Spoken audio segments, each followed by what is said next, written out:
Hey guys, Amy Lumley again. Right now we're going to start talking about Chapter 2. Chapter 2 deals with atoms and elements. We're going to start looking at the basic building blocks of chemistry. In the next chapter, Chapter 3, we'll start putting them together. So I said this chapter was all about the basic building blocks of chemistry. Well, what is the basic building block of chemistry? Well, to start looking at this, we're going to go back to the Greek philosophers. Now, the Greek philosophers were about 400 BC, many, many years ago. Now, they sat around and they talked. They talked about what they perceived as important issues of the time. They talked about what things were made of. They talked about how things worked, but they didn't do any experiments. They just talked about it. So one of the things that they talked about, they philosophized about, I don't know if that's a word, but it sounds good, is matter continuous or is it discrete? Here's the idea. Imagine you have a bar of gold. Here's my bar of gold. And I have this perfect knife. Okay, here's my bar of gold. I'm going to cut this in half. Now I've got 2 pieces of gold. Set one down. I'm going to take the one I have left. I'm going to take that knife again. I'm going to cut it in half. I'm going to cut it in half again. Cut it in half again. Each time my piece is getting smaller and smaller. That's supposed to be represented with a wire that's on top of this particular slide. The wire goes from a large coil down to small pieces. It could even be powdered. But could we actually make it smaller than that? Is there a point where it's no longer a copper wire or a gold bar? Is there a point where we lose that idea, or can it just keep going smaller and smaller and smaller if we weren't limited by size? Well, this is one of the things that those Greek philosophers were talking about. Democritus came first. Democritus, about 450 BC, said that matter was composed of indivisible parts. Indivisible. Now, indivisible means that it can't break apart. It means that you get down to a smallest point and you can no longer divide it. Now, that word indivisible, does it sound familiar? You have probably said it every day whenever you were in grade school. One nation under God, indivisible. Did you really think about what it meant? I don't think I did. I think I thought it was invisible for many years. Who knows?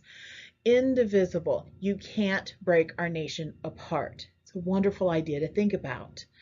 So for Democritus, he called that smallest point, he had a special name for it. He called it atomos. Atomos. Now, that was in Greek, so it looked different and it was probably pronounced different. But for us, that means that it's uncuttable. You can't divide it. Now, Aristotle came after this. Aristotle said that, wait a minute, you're saying that we have the smallest thing that you can't even see? That's heresy. That's belief against God. If you believe this, we are going to throw you in jail. Well, Aristotle's idea that matter was continuous lasted the next 2,000 years. It wasn't until 1800s that the idea that matter's indivisible comes back to play. And we'll talk about that next. Here's another example of that idea. Is it continuous or is matter discrete? Here we have a pile of paper clips. This big old pile of paper clips. But what we're going to do is we're going to divide that into multiple parts. So here we go. We're going to divide it. We now have a big pile. We divide it in half, and we divide that pile into half, and divide that pile into half, until finally we have single paper clips.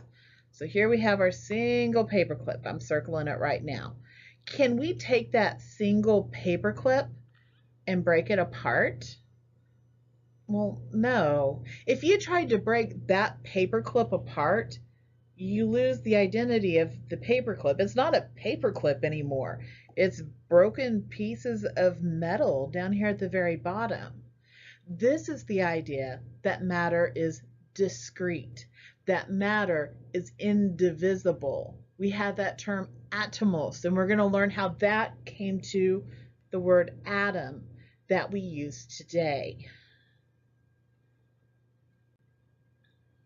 Now here's the gold pieces. We start with a big piece of gold and go down to gold nuggets, gold dust, until finally we have a gold atom. And we know that we can't break apart that atom and still retain the identity of the gold. Well, you might say, wait a second, Miss Lumley. I know that atoms are composed of multiple parts. I know that atoms are composed of electrons, protons, and neutrons. But if you were to take that atom and break it apart to the protons, neutrons, and electrons, it's no longer gold. So for us, for chemistry, as we're discussing this, the basic building block of chemistry is the atoms of the different elements. You can't break apart the atom without losing the identity of that element. Now, I said that Aristotle kind of pushed the idea that matter was continuous. That lasted for 2,000 years. It wasn't until 1800 with John Dalton that we have proof that atoms actually exist. Now, John Dalton's an interesting guy. Throughout the semester, you might hear some stories about him. He was a very independent thinker. He was colorblind. He started teaching at the age of 12. Can you imagine being a teacher at the age of 12? Now, over on the right-hand side, we have how he depicted the different elements. They're up at the top. Notice they're little circles because it was called a billiard ball model, where all the atoms were little circles. In each element, the circles are colored in just a little bit different based on some of their properties. And he knew that you could take those atoms of those elements and you could combine them together to make compounds. So compounds are atoms that are in fixed proportions. Now the way he showed it is down at the bottom where he's showing the little circles are coming together. Today, of course, we use letters and subscripts to indicate those compounds.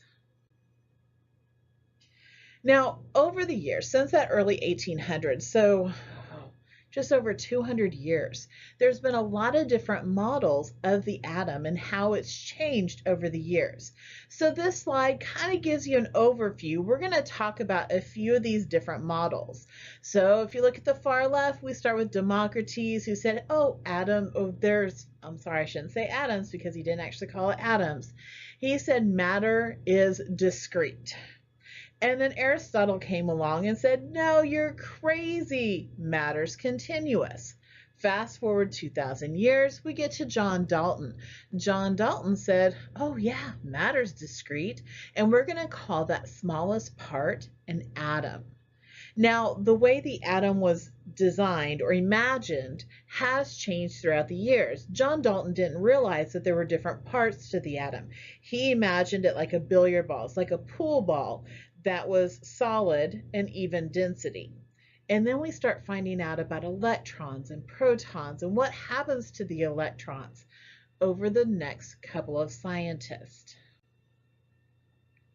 So in 1904, so about a little bit under 100 years after John Dalton, we have a guy by the name of J.J. Thomson. Now, J.J. Thomson had what's called the plum pudding model. Have you ever had plum pudding? Yeah, neither have I. But it's some sort of a pudding and it has raisins inside. Now, J.J. Thomson discovered the electron. He discovered that there was something negatively charged in an atom. Well, if there's something negatively charged, guess what? You got to have something that's positively charged. And so he imagined it like a ball of this plum pudding where we have this positively charged mass with these little electrons, kind of like raisins, stuck inside. Now, a few years after this, we have Ernest Rutherford, who comes along with what we call the nuclear model. In the nuclear model, he realized that Most of the mass, 99.97% of the mass, is located in the very center of the atom. And then the electrons, the negative parts, somehow go around there. Now, he wasn't for sure how they went around there. He just knew that they were around that nucleus. Nucleus, if you go back, it's Latin for little nest. Now, the way he discovered that there was a nucleus, the center of mass, was you doing something called a gold foil experiment. I have the picture of it on the bottom right. I know it's kind of hard to see. But what it was he had an alpha producer. He dealt a lot with radioactivity. So he had something that produced these alpha rays. And he sent the alpha rays, a very, very small stream of them, into a piece of gold foil. And then he wanted to see what came out the other side. He wanted to see if it hit the gold, would they all act the same as they came through, or would they reflect slightly? What would happen? Now, if the atoms of the gold, and so over on the right, let me grab my pen. Here he's trying to imagine that there's all these little gold atoms. If these alpha particles hit the gold atom, he found out that most of them traveled through not being changed at all. But there were some that would be deflected a little bit, that would change their angle, and then some of them must have hit something really, really massive because they actually bounced backwards. Well, that really, really massive part, massive in the terms of mass, not volume, so mass, well, it must be in the very center, and it must be pretty significant because it's actually changing the path of these alpha particles. So Rutherford nuclear model. Make sure to know the guys' names, know the models' names, and know what makes them special. All right, next one. All right, the next model, and you'll notice that they're getting closer and closer to one another. The next model is called the planetary model. Okay, planetary, think of the solar system. We have the sun in the center. We have the planets that orbit the sun at certain distances.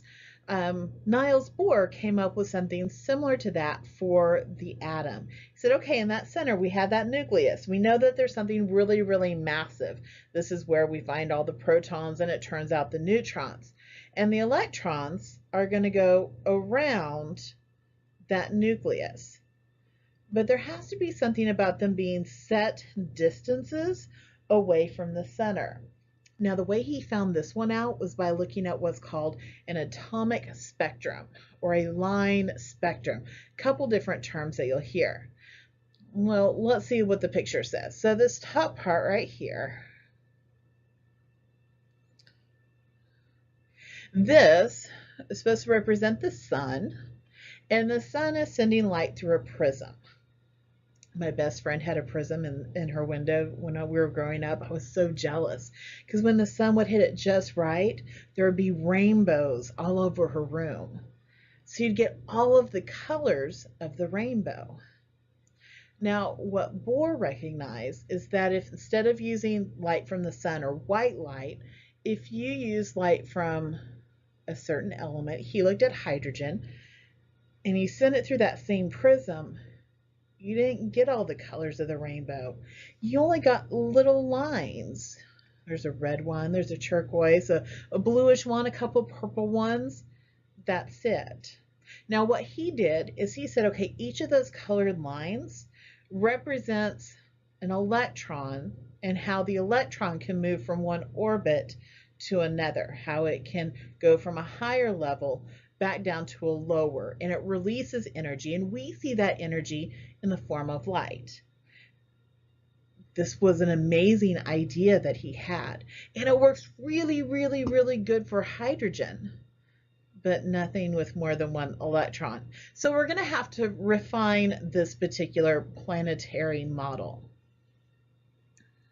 Now, just in case you're a history buff, Niels Bohr has a really interesting history. He's Jewish, and the Germans, the Nazis, are coming in, and he has to try to escape. Yeah, it's a good story. So the person who revised this particular idea, well, we'll talk about Erwin Schrödinger. I know I'm not German. I probably absolutely murdered that name, but you get the idea.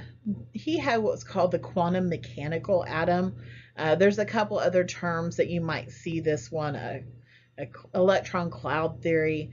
He said that instead of the electrons moving in a circular path around the nucleus, they move in a wave-like fashion. Or we could talk about the likelihood of finding an electron in a certain part. Werner Heisenberg is another guy who's talked about a lot in this particular part. Heisenberg was German. Schrödinger wrote a letter saying he didn't like Nazis. Again, some interesting concepts. Schrödinger also has a cat. So if you get bored, go look up his cat and you'll find out all sorts of interesting stuff. Now, these aren't the only models. They get more complex from here. But this is a good part for us to kind of stop that learning of new material right now. There are more models out there. Check them out sometime. It's question time. All right. The electron has a negative charge. True or false? The answer, true. The electron does have a negative charge. And who is the one that came up with that idea? Well, that goes back to Thomson. Thomson found out that there was something negatively charged, so there had to be something positively charged, and he called that negatively charged thing an electron. All right, last question for this part of the chapter. The line spectrum of hydrogen helped demonstrate which of the following? A, light does not come in various colors. B, there are quantized energies of electrons. C, the nucleus is small. Or D, the planets orbit the sun. Correct answer, B. B talks about quantized energies of electrons. And if you remember Bohr actually said that those quantized energy, those orbits as they come to be, are responsible for those different colors that are in the line spectrum of hydrogen, where you don't get all of the colors, you just got certain lines. Now on to part 2 of chapter 2.